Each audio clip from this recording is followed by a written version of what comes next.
Hello, my name is Mike Perlman. I teach CSI, Combat Studies Institute. We're here at MS 610, Correspondence Course on Evolution of Modern Warfare. This is Lesson 2 on the American Revolution. I'm joined by a couple of my old esteemed friends. Please introduce yourselves, because I can't remember your name. I'm George Gavrik, and I teach, I think, at the same place he does, and I do Middle Eastern history. And I'm Lieutenant Colonel Jeff Shadburn, and I also, of course, from the Combat Studies Institute, and I teach whatever I get assigned to do. Okay. To put a name with a face, if you're interested, in your reading here, you've got reading 2A called The American Revolutionary War. For what it's worth, I'm the author of this piece. Anyway, we're going to talk in broad terms. This is a watercolor. It's not an etching. If you want to do a specific battle analysis of key victories, Saratoga, Yorktown, or of important defeats such as Camden, you'll end up doing that. We're going to talk in much broader terms about what the American Revolutionary War is all about. Well, first thing, does anybody want to take a crack at it? What do the American colonists have to do to win this war? First, ask yourself, say, in 1775, if you are a Las Vegas bookie, tell me your odds on something called the American colonies beating the one world power in the world, the British Empire, which thoroughly defeated France in the 1750s. And in 1761 now owns virtually all of North America east of the Mississippi River. They have Canada. They have the American colonies, which they've had since 1590. They've got the vast majority of the West Indies.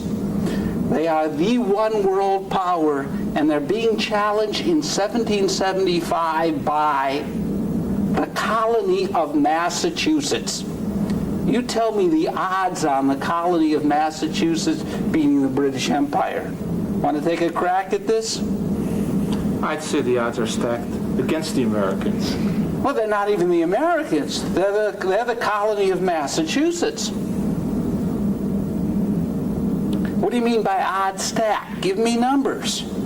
I would 2 to 1? Well, if you use good strategy and luck is with you, you could change the odds a bit. But I'd say starting out, you've got problems of all the things that you mentioned, plus you've got a superior Navy, a first-class world Navy. On whose side? On the British side, and also you have a first-class professional army that fights much better than probably the colonists if you go on an open battlefield. So that adds, on the military side, problems that the colonists face in Massachusetts as they're showing discontent with the way things are being run by an enlightened ruler in England. The key component of this, though, is you're just looking at Massachusetts. It's not till you expand the scope of the British conflict with the colonies outside of Massachusetts that those odds can begin to change or begin to become something else. So what you want to do, because in 1775, it is Massachusetts versus the British Empire. Now, we all know this, there were protests against taxes throughout the colonies. Most people did boycotting, refusing to buy, for instance, British tea. Massachusetts, which was the most militant colony, took it one step, a couple of steps further.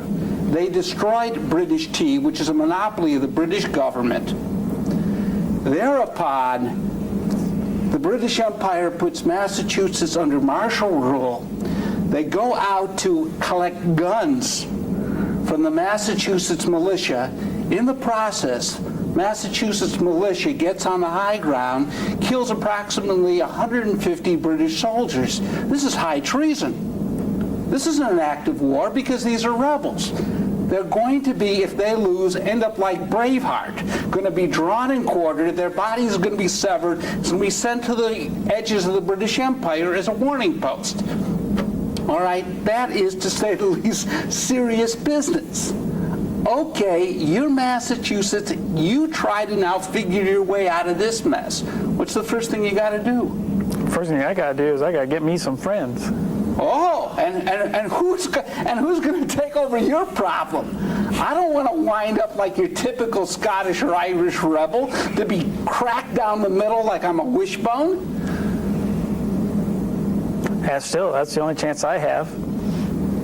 Well, okay. So I've got to convince other people it's in their best interest to help me out and support me, maybe at first by covert means, so that they're not caught into a trap. And maybe once they start to get their cooperation covertly, now maybe I can start to get their help in other ways too. Initially, maybe politically, try and bring a little bit of pressure to bear that doesn't cause them to risk anything.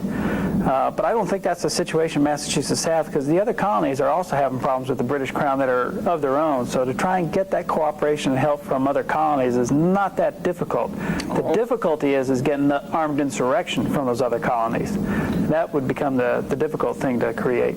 Well, it's another thing to get some support, but then get unity of effort is another question that you have to face. Of course, you're going to have, this is going to be a continual problem, unity of effort, because there is no United States government. What you have in Philadelphia is a very, very loose confederation which has representatives of each colony. Representing that colony, opinion must be almost unanimous. And even if opinion is unanimous, who enforces it in the colonies? What, a federal bureaucracy, a bunch of civil servants like you and me? No, They don't exist.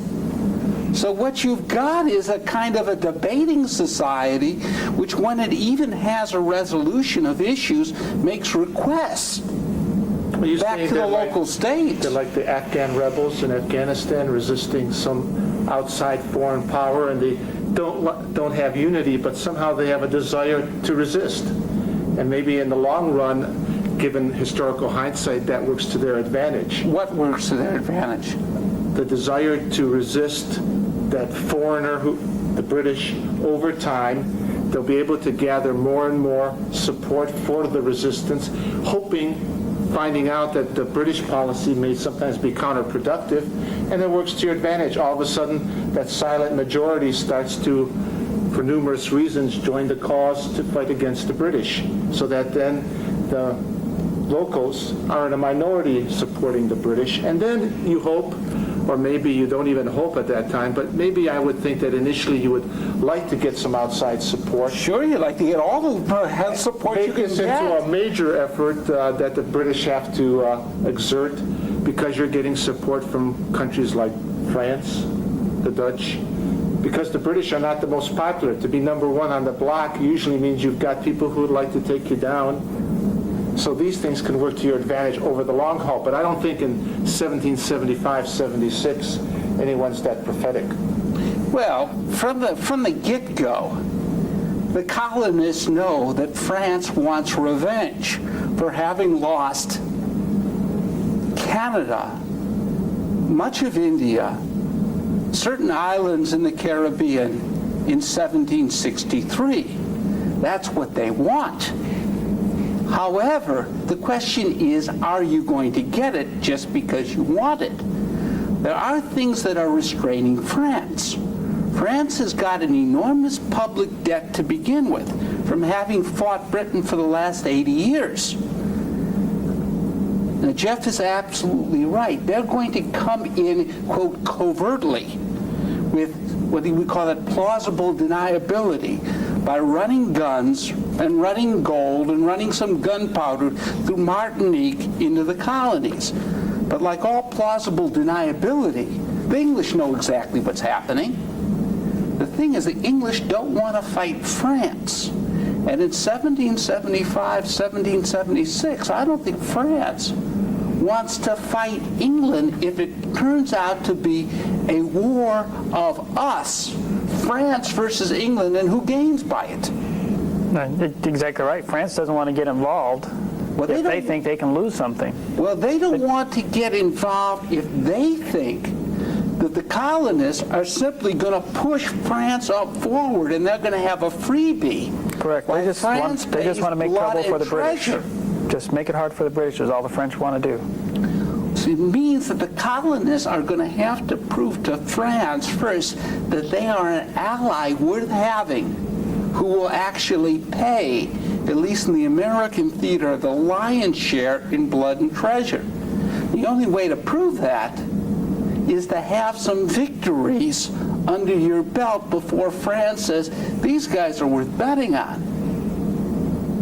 But I'm back to this issue here of you've got the Massachusetts militia versus now the British Empire. I think the first thing the Massachusetts militia has to do before you can attract France is to spread this, as you guys have pointed out, through the rest of His Majesty's North American colonies. Now, do you, as a Massachusetts militia captain, nor is John Adams, representative of Massachusetts to the Continental Congress, can think of any way of saying, hey, I got it. What's the second most populous colony in North America? Isn't New York in 1776? It's Virginia. Now, can you think of a way of attracting Virginia's, not just its moral support, but its blood, its soldiers, and its treasure? Designating of a commander. What was this? That sounds pretty devious. Yeah. Designate the commander from Virginia to attract at least Virginia units to volunteer to fight in Massachusetts. Oh, you mean nominate that George guy to be commander-in-chief of the Continental Army, which, by the way, last week was known as the Massachusetts Militia. Give him a name change. Hire a public relations firm. Come up with the term Continental Army and ask a member of one of the leading families of Virginia to be the commander, because where he goes, Virginia will follow? Not part of it, but in addition to that, is at least he has appears to be a legitimate member of a rich family that would have in its best interest staying loyal to the British Crown, that if you put him out in front of rebellion or in front of rebel troops, it at least gives that appearance, and again, at least legitimacy with foreign powers, that this is a struggle of the colonies, not a bunch of rabbly rebels.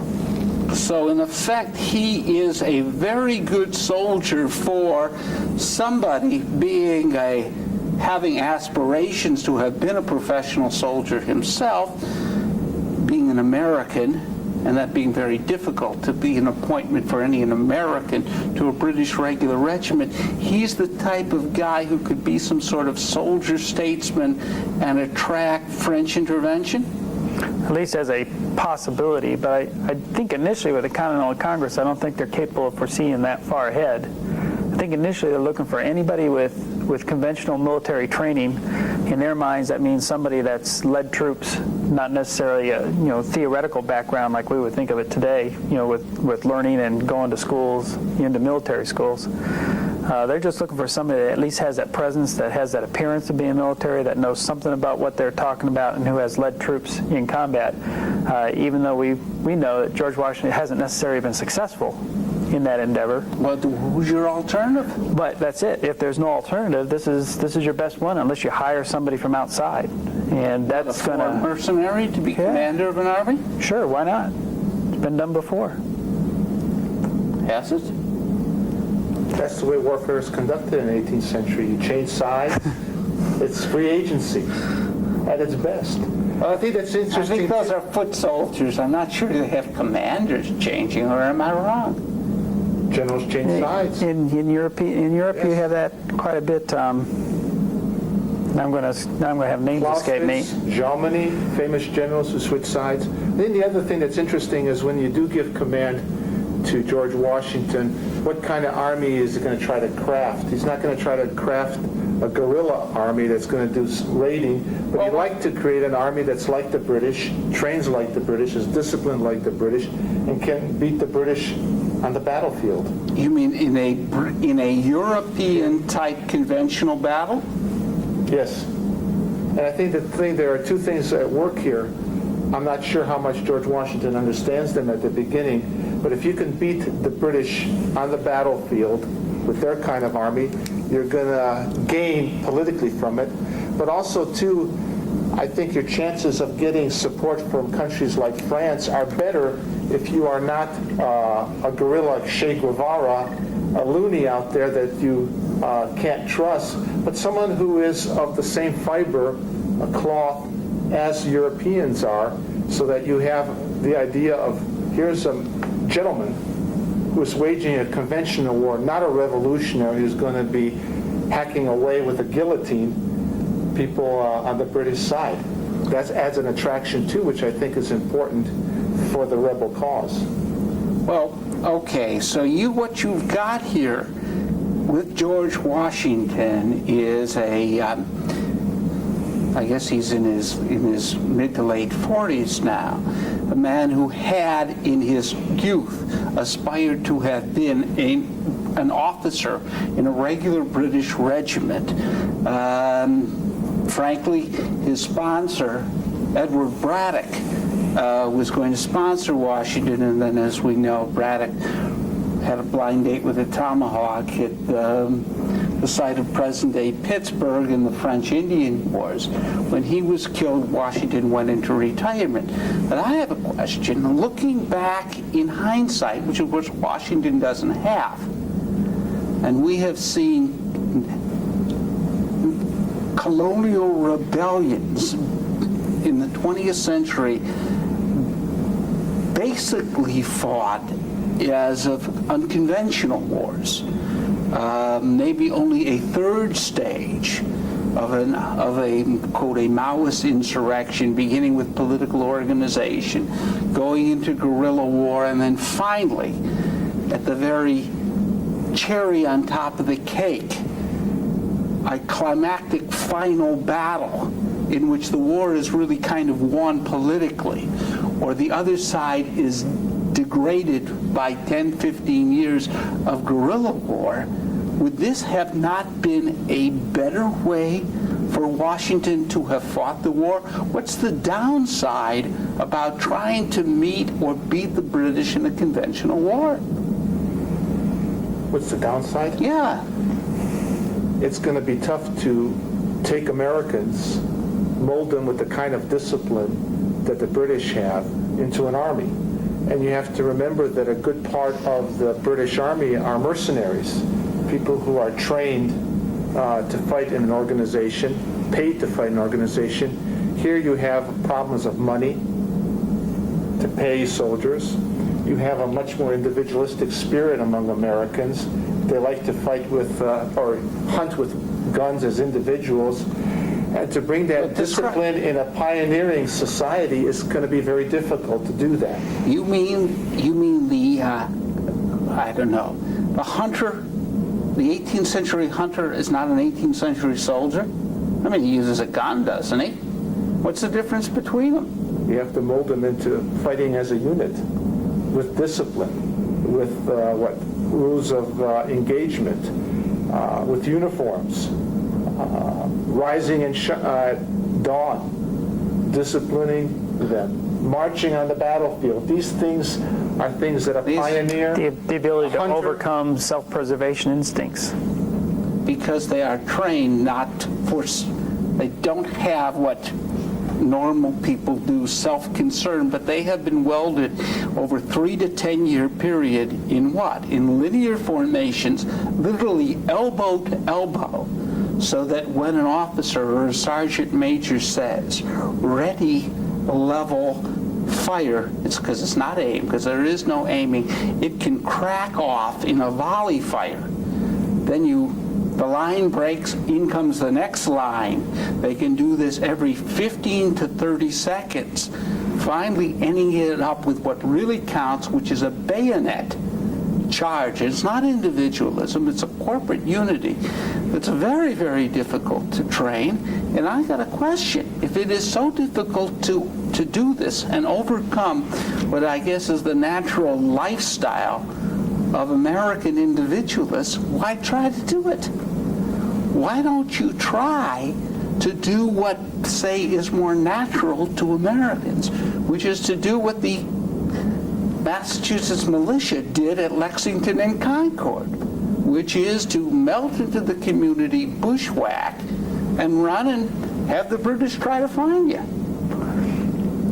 I think one problem you've got is it's guerrilla-type activity, which will not beat the British Army on open battlefield. It can harass it, it can draw the struggle out, but you're not quite sure how long you could fight against the wealth of the British Empire. So guerrillas are hard to control. It makes for more social revolution, or a tendency towards social revolution, which is something that people of well-to-do backgrounds like Washington don't want to see happen. Probably there's the other side of it too, is the can-do mentality. I mean, you can't take individuals, I'm sure Washington believes that, and mold them into an army. All you have to do is have a cause, have some money, get a few trainers, and we probably can mold them. It's probably going to be through trial and error that you're going to realize it's not going to be easy to do that. Sure, not going to be easy to do it. And you're also going to find that the local governments aren't going to hand over people to join this Continental Army, pay their salaries, let you mold them into your people. You'd rather keep the militia at home. So it's going to be hard to recruit people, but you've got to try it for a while. And I think Washington will continue to try to come back to that throughout the struggle, to build that army, to shape it, and to go out on that battlefield and build it into a force that can defeat the British. You'll have to use French troops and French Navy at the end to accomplish that. Oh. But we'll have the Continental Army there to help, and the militia will help with that kind of unique mix of our American Revolution all come together at Yorktown. You know, It'll George, take years to get there. I kind of agree with Mike, though. In hindsight, it would look like it'd be better to start off with wanting to fight with unconventional means, a war against the British, until you can find that time, instead of starting off with trying to train a conventional force for a stand-up fight. I think, like you said, in the case of Washington, he doesn't think in those terms. First of all, He's not a 20th century Correct. guerrilla communist insurrectionist. you're not going to pass He's an up. 18th century gentleman. But there are people telling him, Exactly. let's do different kinds of tactics than British tactics, right? Well, there are They're individuals. saying, let's go more guerrillas. Let's play to the strength of the The American. difficulty you have is with control, and it's very important to be able to have control of the struggle. And as soon as you give up things to a primarily unconventional warfare, you no longer have control of that struggle, and it's Right. very important to control it. Washington says, I don't control the militia. And he aggravates about it. He calls them out, and they come out when they choose. And most of the time that he calls them out, they don't come out. They come out in essentially, in the two battles which are most important in American history in this war, which is Saratoga and Yorktown. Washington goes with at least a semi-conventional force, and in 1777 he gets himself a victory over a British army which is put itself, to say the least, in a highly exposed position, marching all the way from Montreal down to New York through the Hudson River Valley, which is hardly open terrain. And they find themselves, one sense, attacked by a wing of Washington's army, but these British soldiers have recruited Indians, which often brings up an atrocity issue, which gets overstated, and the militia is called out, and for once they really show up. And it's that victory in 1777 that moves the French away from plausible deniability to an alliance with now the American, I think we should call them nation, because they have now declared their independence from colonists. So maybe Washington, even if this thing is very difficult, he's not going to get this open alliance with France by hitting and running and draining and irritating or just exasperating the British. But what does the French alliance do for the American Revolution? It broadens into global struggle, where this can become a third theater where the British cannot put their main effort against the colonists. It gives it legitimacy, and you know how important legitimacy is, because eventually not just the French, but the Spanish and the Dutch get involved. So it's not a revolution. It's a global war, of which we are a third theater, which gives us more chance to win, which gives the French Navy a chance to have local superiority against the far superior British Navy overall. there are a lot of benefits to getting that involvement, not covert, but overt, which gives legitimacy, which gives the brunt of the local French superiority to bear on the British in the long run. What it does, it raises the stakes for the British. Now to prosecute the war in the colonies, if they put in enough effort to win against a combined American or American colonists and French force, they now also are risking their possessions in the Indies, Which is what? which is where their money is right now. Which is what the French involvement does. What we think of this primarily, there are really three wars that I've said in this article, combined in something called the American Revolution. The war that we commonly think of is Washington, because it's the roots of the American Army, with the Continental Army versus the British. We'll also have something of the militia against British sympathizers, which we call Tories. The British would like to set up, not only recruit, but like to set up British local governments or part of the empire. But the other aspect is this: now the French turn this into a world war, and the British have to decide what are their priorities in the world to protect. I guess this is the downside of having won the Great War for Empire in 1750s. You have picked up so much of the world. Guess what? You don't have much left to hold it with. Now you've got to protect it. And instead of the British enhancing their commitment to North America after Saratoga, they actually take soldiers out of North America to place them where? If you were George III, tell me in your world empire, where would you put America? Put priorities. I'd put it pretty low, Pretty low. if not last. Maybe at this stage, probably put it right ahead of India, and not by very much.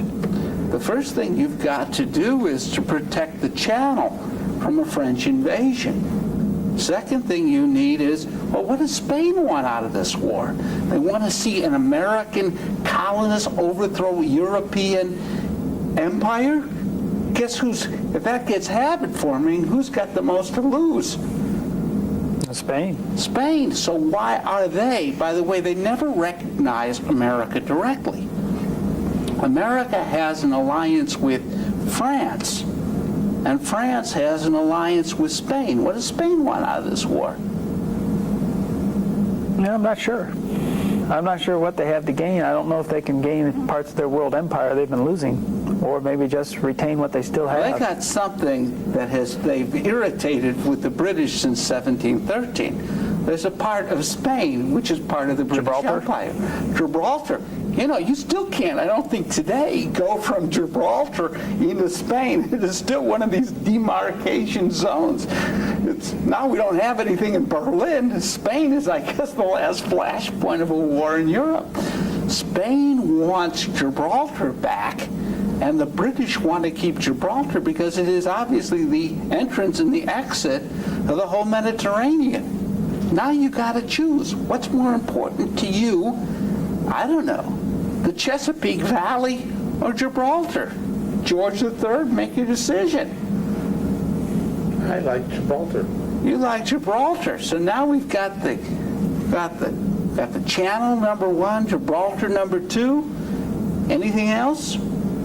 The West Indies. West Indies #3. America comes in 4. So France has turned this into a world war. And meaning Washington can get local superiority in the North American colonies and maybe utilize this army that he is heroically trying to create out of raw material, which is probably incompatible with 18th century linear volley fire, bayonet charge warfare. I mean, it's a heroic effort that he'd even try to attempt it. And it's often not very successful. His other problem is he's got he wants to have a government that can support him, but the the government has really no powers of direct taxation. And what we've got here from after Saratoga for maybe 3-4 years is a kind of a mutual exhaustion. The British can't beat Washington, but Washington doesn't seem to be able to beat the British. And if this goes on, how's this war going to end? But in the case of the British, they shift their strategy trying to isolate what they see as more moderate colonies, like in the South. Because Massachusetts has always been I guess we'd call them the radical protesters. Yes. So if you can isolate them and then continue to isolate pieces and pacify areas and bring them back under your control, you can eventually strangle Massachusetts. Or maybe ignore it. Or maybe ignore it. Let it implode. The reformulated, if that's the word, British Empire would be New England, goodbye, good riddance. You know what?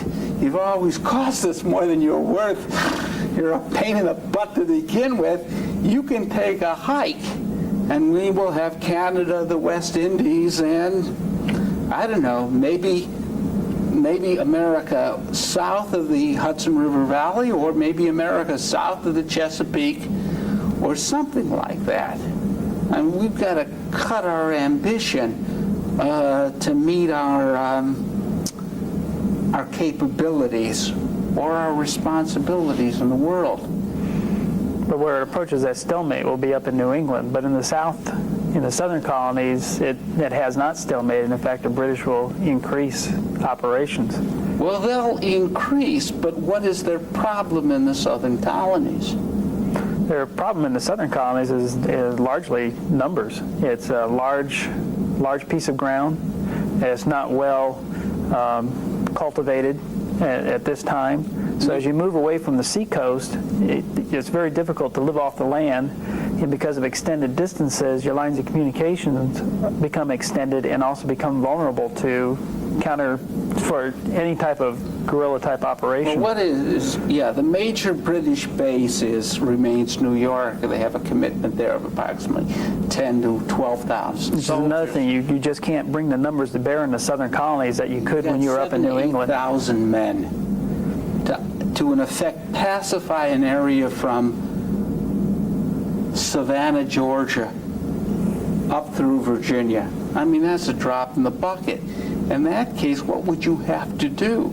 If 7,000 men, which would be a drop in the bucket. The first thing you need to do is supplement it with loyal population. Loyal population. Okay, well that is, I call out and I run the rebels, or Washington's agent, Nathaniel Greene, out of the county. I set up a government. And then what I do, kind of like an ink blot, is I will move on to the next colony or two colonies. Meanwhile, what's happened to the colonies that or I should say the counties, or the area of operation that I've left behind? You've opened it up for those unconventional forces to move back in behind you. In other words, I have now left my loyalists exposed to go one-on-one with the militia guerrilla types. And it's one-on-one loyalists versus patriot guerrillas. And in fact, it's a little worse than that, because the loyalists that you've armed, you've taken with you. Whereas the colonists that are left behind that are rebels, they can still field a fighting force, but you've taken the fighters with you from the loyalists, so it's their families that are left vulnerable. So in effect, it's kind of like, I guess what? The British govern the area or the land on which they occupy, and everything else is deserted, and in fact I'm going nowhere with progress. Yes. But then I'm back to this issue here, that Washington, for all his extraordinary acts of creating an army, is still at a point of position in which I guess it's some sort of stalemate. In 1780, he can't throw the British out of the areas in which are their bastions, which is in 1780, New York City, Savannah, Charleston, and some base on the Chesapeake, but the British can't extend their area of domain any further than that. In this case, with Washington now in arrears, this government has been bankrupt. The Continental Congress since 1778, they haven't been able to pay their debts. Soldiers in Washington's army haven't been paid for a year. And they don't have any social support system. And soldiers who went to the Gulf would know that their families wouldn't starve.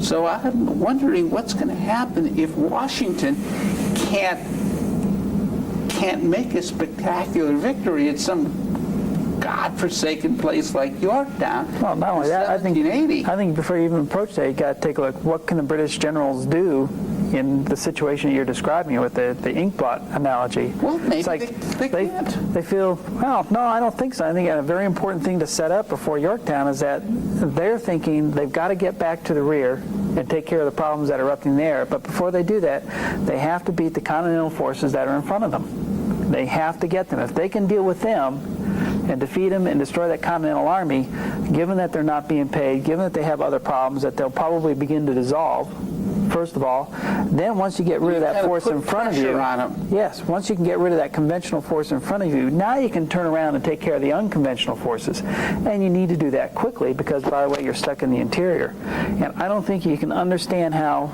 Cornwallis gets trapped in Yorktown unless you understand. Well, he's looking for a coming to grips, a conventional battle with Nathaniel Greene, who, though he is a Continental Army officer, probably is as close to an unconventional operations as Washington, in Washington's army. And he is a man whom, like Washington, but probably even more so than Washington, understands that his first rule, which is to not lose, is that as long as he survives. So he is not going to be somebody who is going to do something rash and meet you in an open field where you have the advantage. Meaning he is going to jab, he's going to fall back, and he's going to jab. And Cornwallis tries to chase him virtually all the way from Georgia to the Yorktown Peninsula in Virginia, never getting to grips with him. Because Greene understands his limitations. But back to this issue then, what happens if Washington doesn't come to grips with Cornwallis? Well, and this, when we're talking once Cornwallis has reached Yorktown at this stage, continued stalemate.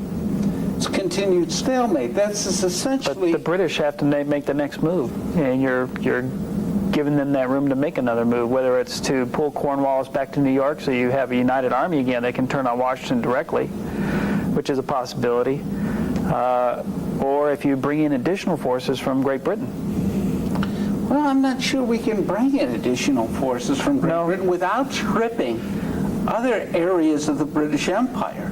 Yes, which but we have judged. That's one of the reasons why they've been hiring mercenaries. So there are sources of troops, and how many more do you need to really make a difference? One of the differences you can make is if you can defeat the French fleet and make the French army on American soil, put them in an untenable position. Well, they only have one division, 5,000. I was going to say about 5,000 troops.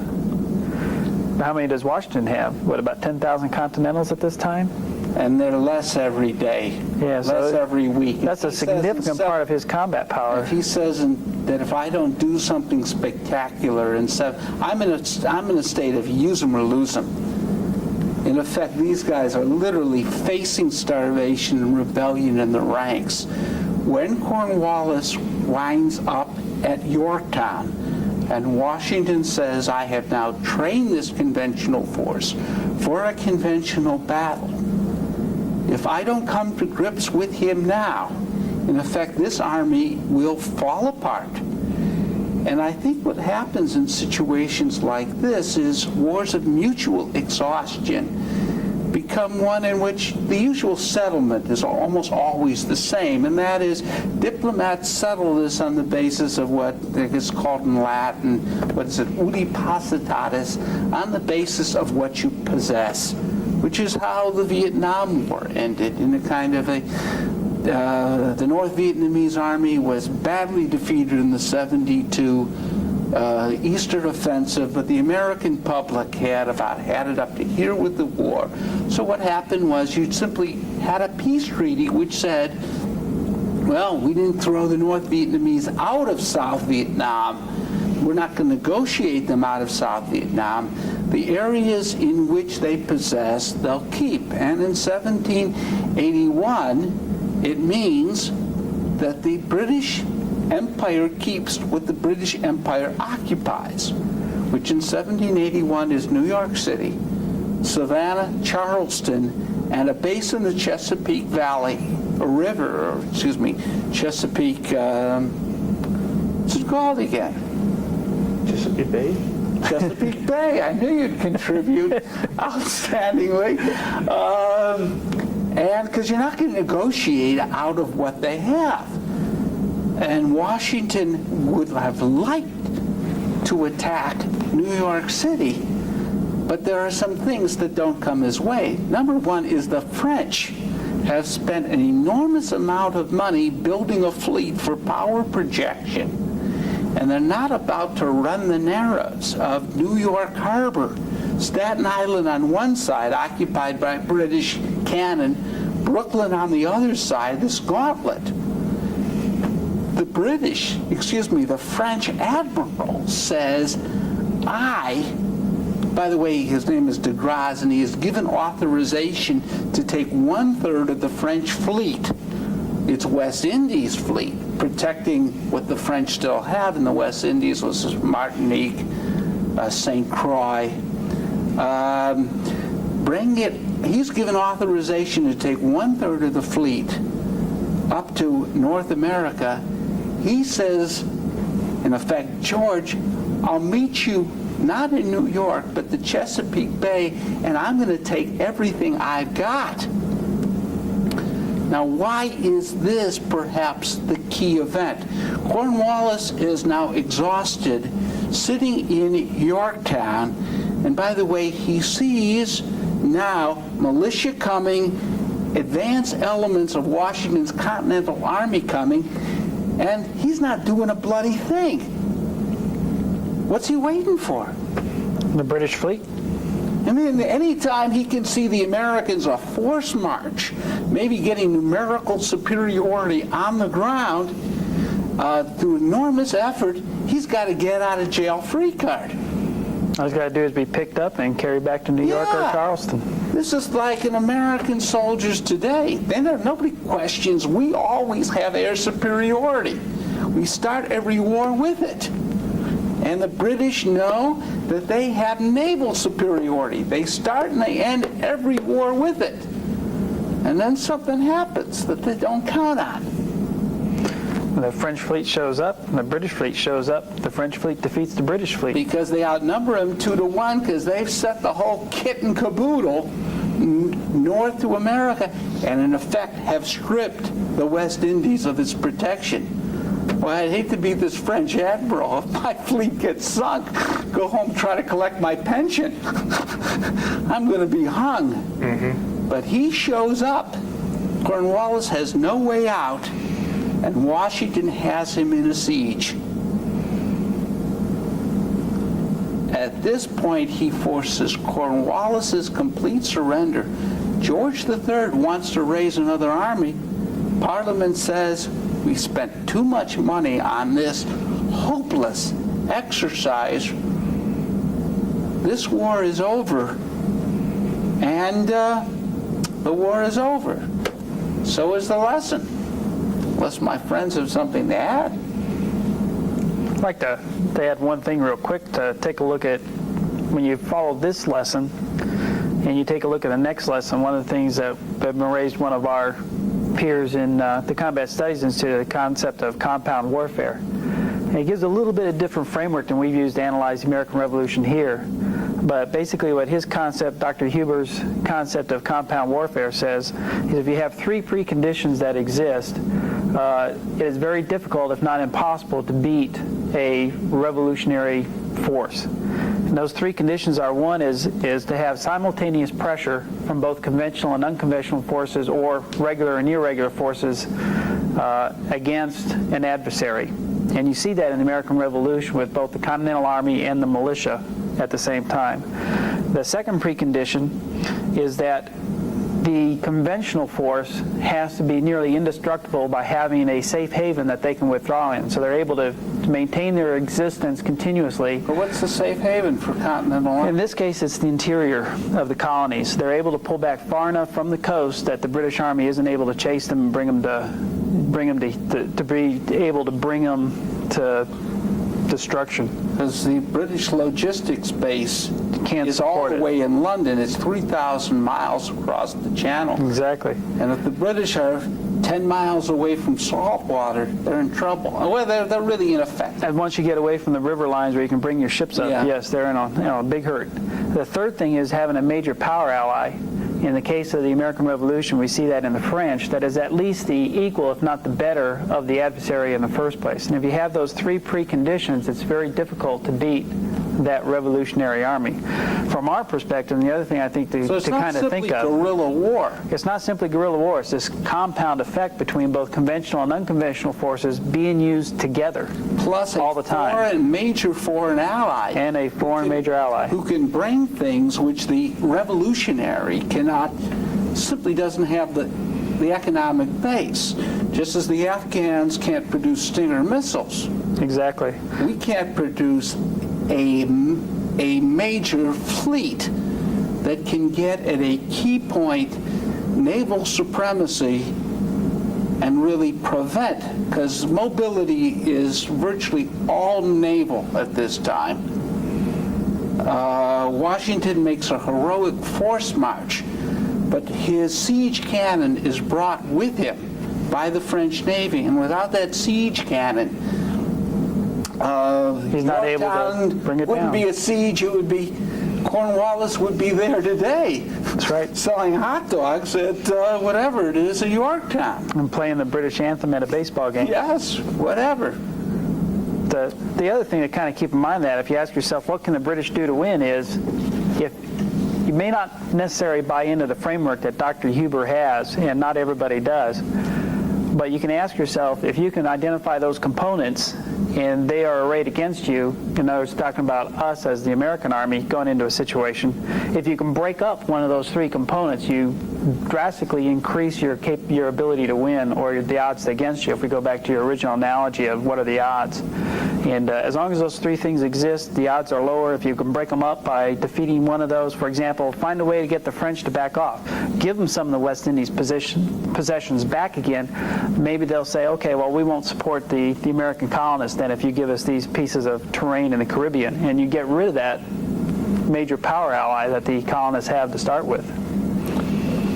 I just want to throw that out as something for you to be able to think about, or you can pose that as a question to your students in class and at least get them thinking about the same thing, but get them thinking about it in a different way. But I wouldn't pose it till the end. Washington has been described as, quote, the indispensable man. What is, all of a sudden this hit me, what was Moltke's first name again? Helmut Moltke. Von Moltke. Thank you very much.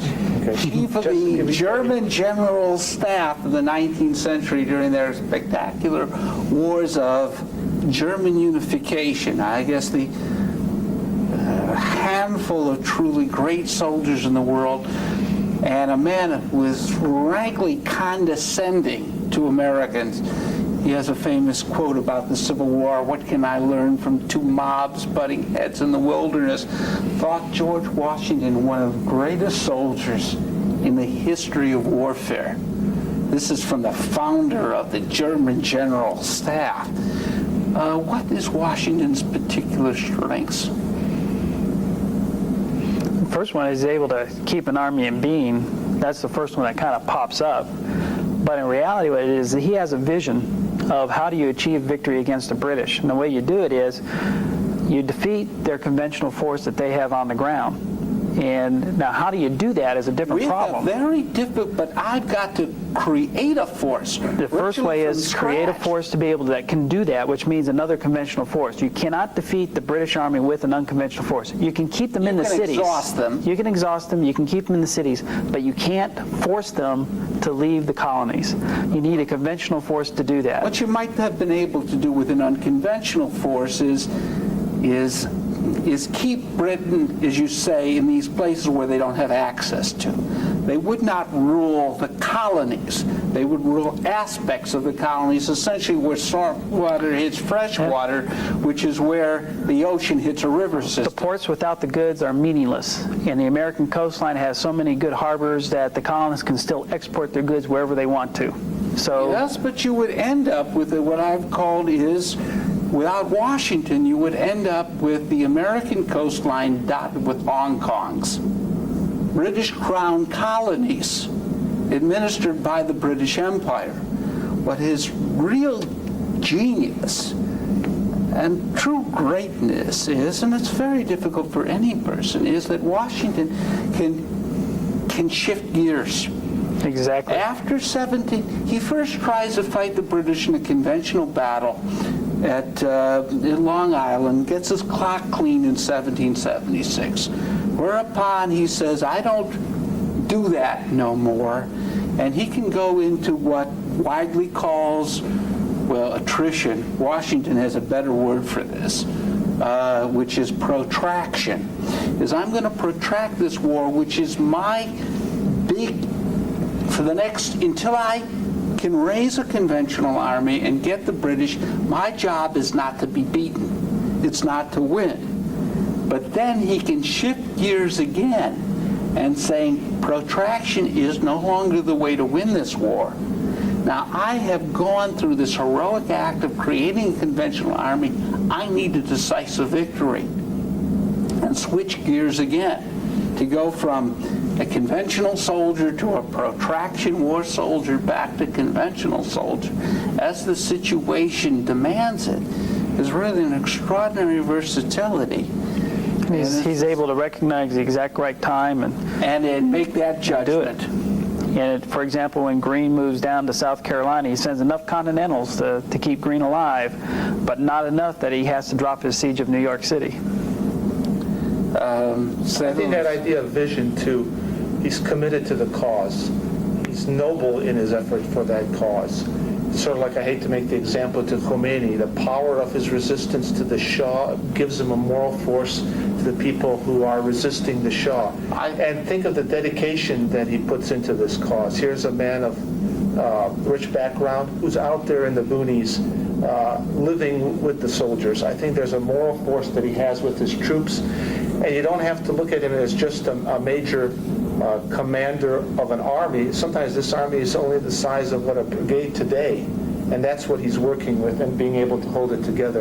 I'd like to add a couple things to consider in terms of this lesson. I think it's important too to keep in mind that out of this comes our military traditions, and we do have a dual system that comes out of the American Revolution. The rebel leaders are suspicious of a large standing army. They see it as a force that can undermine democracy, and they don't have the desire. Particularly the militia forces. Washington and Greene are far less, and explicitly saying that, look at here, you guys, too many of you guys in the militia and the boonies are worrying about an American army. Guess what? That's not your problem. Your problem is the British army. That's right.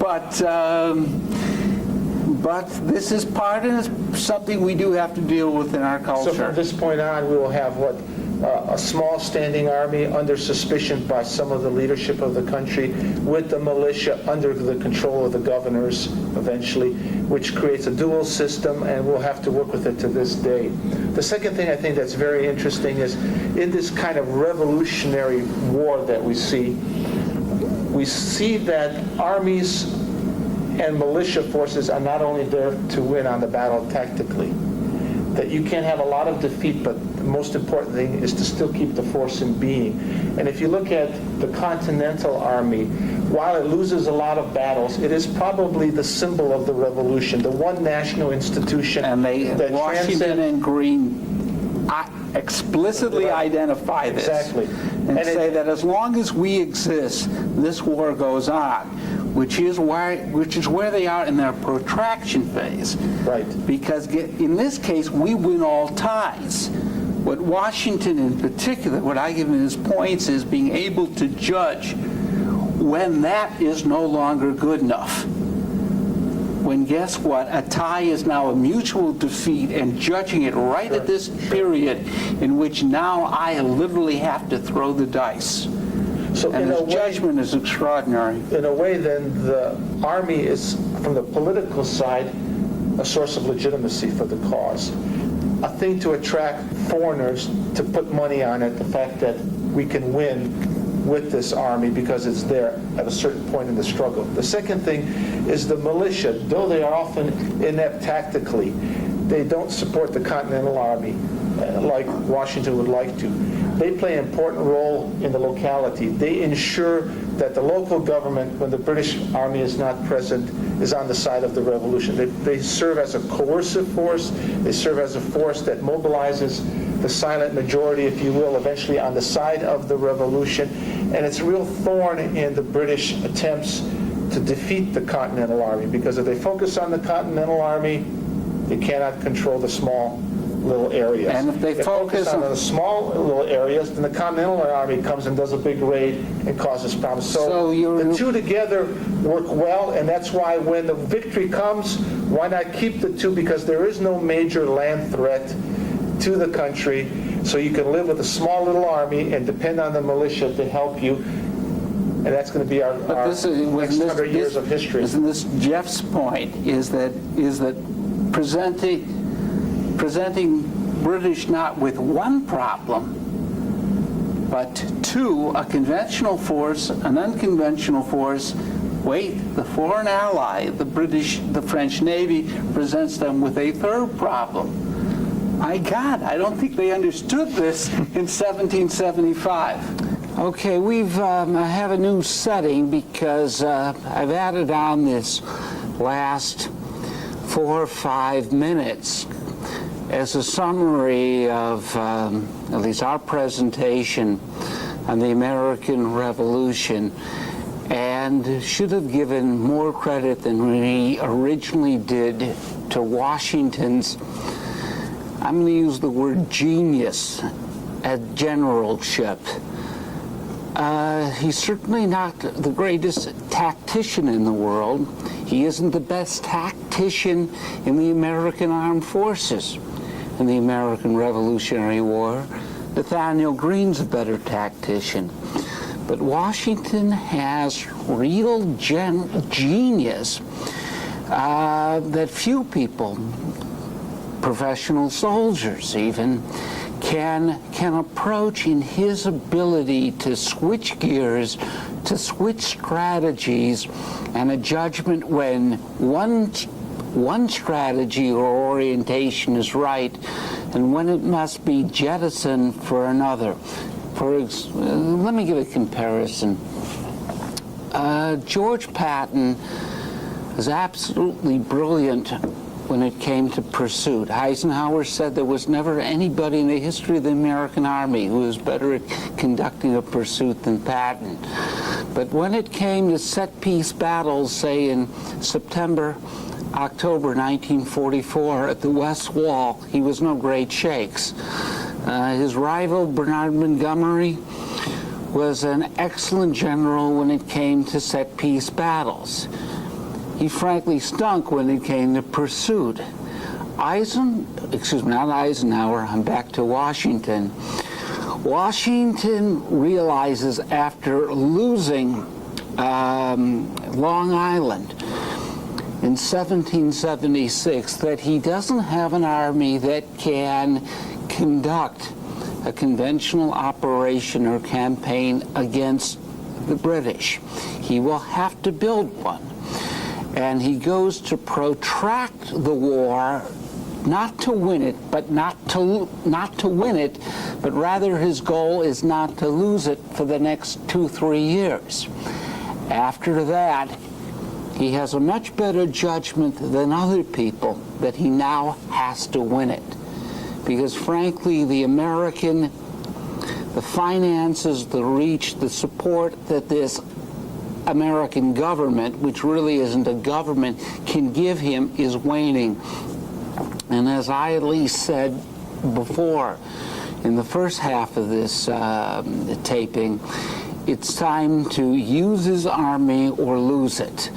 And at that point, he can make a shift into looking for a decisive battle. Force on force, conventional warfare, actually the most conventional warfare, which is siege warfare at this period. And he conducts this masterful campaign for Yorktown. As I say, maybe this is the downside of professional training, is expertise and specialization. So that I'm good at airborne operations, irregular war, maneuver war, heavy firepower or whatever, and that's my specialty. Maybe Washington, being a man for all seasons and a generalist, has this particular gift, a gift from being able to from switching from one field to another. As I at least said at the beginning, there's some reason why this group of underpaid, underfinanced, undersupplied amateurs can take on and beat the British Empire at the height of its power in the 1770s. And Washington's surely a large explanation for what was a shocking turn of events in world military history.